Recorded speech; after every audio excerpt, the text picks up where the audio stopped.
Et on commence avec les audiences. Qu'est-ce qui s'est passé hier soir, Jules ? Eh bien, c'est une rediff d'Alex Hugo qui était en tête avec 4 400 000 téléspectateurs pour France 3. Nu et culotté, tiens, on en parlait, qui passait pour la toute première fois en prime sur France 2 au lieu de France 5, a attiré 1,5 million de téléspectateurs. Alors évidemment, dans l'absolu, c'est pas un score énorme pour France 2. mirobolant, mais pour Nu et culotté, c'est un record historique pour cette émission. Donc, il y avait pourtant de la concurrence hier soir, parce qu'il y avait Koh-Lanta sur TF1, 3 100 000 téléspectateurs. Il y avait aussi le film Top Gun Maverick sur Sister qui a été vu par plus d'1 million de téléspectateurs. Europe 1, le journal des médias. Quelques infos sport pour commencer. Tout d'abord, France Télévisions va rester le diffuseur des Coupes d'Europe de rugby. Le groupe a renouvelé son accord avec l'European Professional Club Rugby pour 4 ans, ce qui nous amène donc à 2031. Ça ira jusqu'en 2031. C'est un partenariat qui dure, puisque France Télévisions diffuse la Champions Cup et la Challenge Cup depuis 30 ans déjà. Et pendant ce temps, le groupe TF1, lui, a obtenu les droits pour diffuser en clair les matchs des équipes de France de basket lors des prochaines grandes compétitions. Cet accord débutera dès le 18 juin prochain avec le match Turquie-France dans le cadre de l'Eurobasket féminin, annoncé TF1 dans son communiqué. C'est pas fini, le groupe privé diffusera également l'Eurobasket masculin 2025. Ce sera du 27 août au 14 septembre. Il y aura aussi l'Eurobasket féminin en 2027, les Eurobasket féminins et masculins de 2029. Vous suivez toujours parce que c'est pas fini.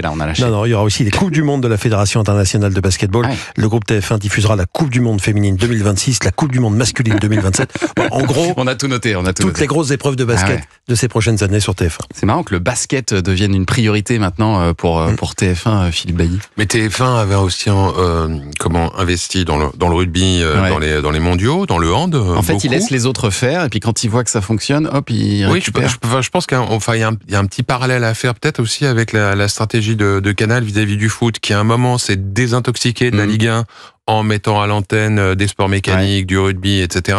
D'une certaine manière, sur des sports qui fonctionnent bien, dans lesquels les Français sont performants, ça permet aussi à TF1 d'équilibrer un peu ses audiences sur des droits qui coûtent quand même beaucoup moins cher, et avec le foot qui est parfois tellement exposé que regarder la finale de la Coupe de France, ça n'a pas fait grand-chose. Et alors en parlant de TF1, on se demande ce matin quel est l'avenir de Laurent Ruquier sur cette chaîne. Puisque l'animateur a répondu, en tout cas il a fait le point auprès de nos confrères de Télé Loisirs à ce sujet. Actuellement, il est l'un des enquêteurs de Masked Singer sur TF1 le vendredi soir, mais à partir du 14 juin, il va animer l'émission chez Ruquier sur la nouvelle chaîne T18, nouvelle chaîne de la TNT.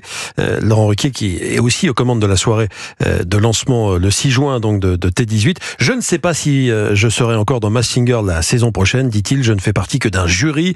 Il précise également qu'aucun contrat d'exclusivité ne le lie à T18. Par conséquent, il peut très bien apparaître sur d'autres chaînes. On pourrait voir Laurent Ruquier un peu partout. Donc pourquoi pas sur TF1 encore, même si le maître du jeu, programme d'enquête que Laurent Ruquier avait présenté sur TF1 en octobre dernier, n'aura pas de saison 2 selon la production Fremantle.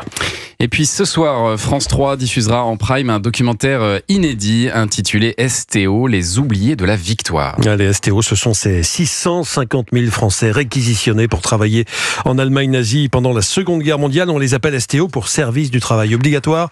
Ces hommes qui sont nés entre 1920 et 1923 ont souvent été considérés au mieux comme des lâches, au pire comme des collabos, souvent confondus avec les volontaires partis travailler pour l'Allemagne. Ce n'est qu'en 2008 qu'un décret va reconnaître leur statut de victime de travail forcé avec l'Allemagne. Et alors qu'on célèbre ce mois-ci les 80 ans de la fin de la Seconde Guerre mondiale, plusieurs anciens STO ainsi que leurs proches ont accepté de témoigner dans ce documentaire. Une parole qu'on entend rarement, c'est ce que nous explique Lucie Pastor qui a coécrit ce documentaire. Les 4 centenaires qui figurent dans notre film, il y a un regret chez eux de ne pas avoir été pris en considération plus tôt, à la fois par les pouvoirs publics et à la fois par leurs propres contemporains. Lorsqu'on les a contactés, leur première impression, ça a été de l'étonnement, en disant « mais bon sang, tant de décennies après, enfin, on s'intéresse à nous ». Lucie Pastor, co-auteur du documentaire STO, les oubliés de la victoire. Il sera diffusé ce soir à partir de 21h05 sur France 3. Merci beaucoup Julien pour ce journal des médias dont toutes les infos sont à retrouver dans notre newsletter média. Inscription gratuite sur europe1.fr. Un grand merci à Philippe Bailly aussi